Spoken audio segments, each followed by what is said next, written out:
Often say here on the show, it's always wonderful to bring you brighter news. Absolutely, it's what we all live for, isn't it? We like a good comedy. It's lovely as also to get your comments about things that make you laugh. Just the brilliant mention of Man About the House, do you remember that? Robin's Nest with Richard O'Sullivan. They were just good fun comedies. Who remembers Never the Twain? Do you remember that being exported to your part of the world with Windsor Davies and Donald Sinden? Just fun stuff.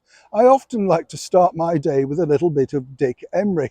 There's just so many clips that you look at and think he just makes you laugh. And that's the bigger picture in this world we're living in, isn't it?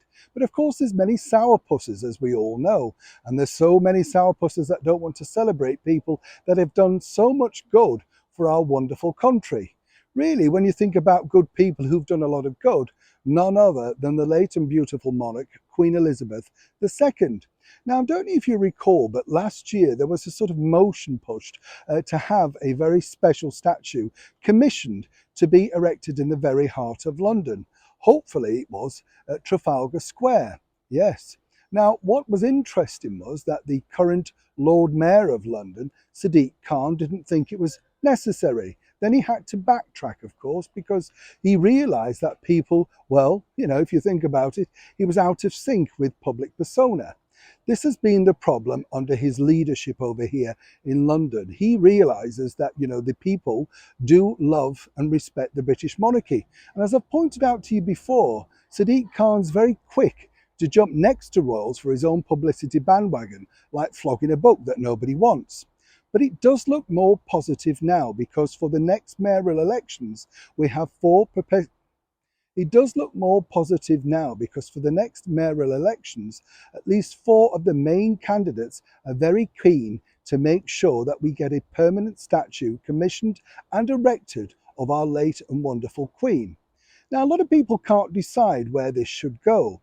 Now, when you think about it, if you've been to London, you will have seen that wonderful statue literally outside her former home of Queen Victoria. It stands proud and looks down the Mall, and it is one of the main features of every major royal event without a doubt.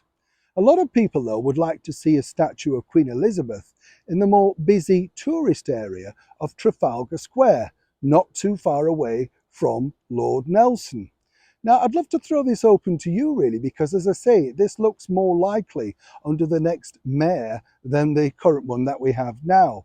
But where would you really like to see this particular statue placed? Should it be outside a former royal home like Buckingham Palace, St James's Palace, Kensington, that sort of thing? What would you think? Now, a lot of people, of course, will be very concerned about the statue, given the outcry and some might say dislike, even though it divided a lot of people, of the late and beautiful Princess Diana, unveiled by her sons, William and Harry, in Kensington.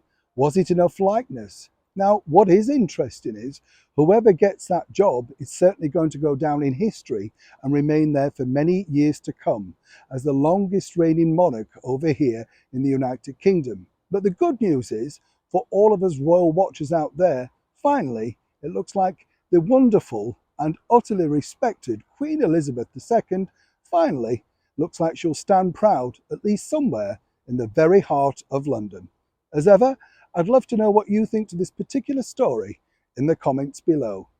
Neil Sean in the very heart of Yorkshire.